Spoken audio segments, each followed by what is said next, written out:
ஒரு படையல் போட்டு பொங்கல் வச்சிட்ருக்குறாங்க. இதை சார்ந்து தான் இன்றைக்கி முழுக்க முழுக்க இந்த வீடியோவில் பார்க்க போகிறோம். வாங்க வீடியோக்குள்ளே போகலாம்.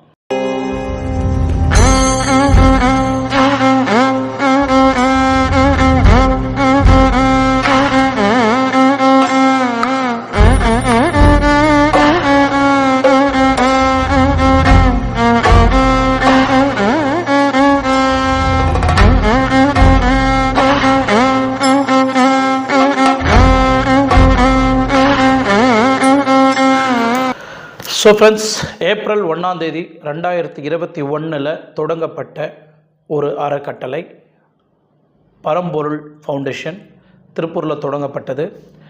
ஸோ இவர் தொடர்ச்சியாக கிட்டத்தட்ட ஒரு நாளைக்கு 200லேருந்து 300 பேருக்கு வரப்போகிறவங்களுக்கு எல்லாருக்குமே பசியோடு வாடிட்டுருக்கிற மக்களுக்கு சாப்பாடு கொடுத்துட்ருக்கிறாரு.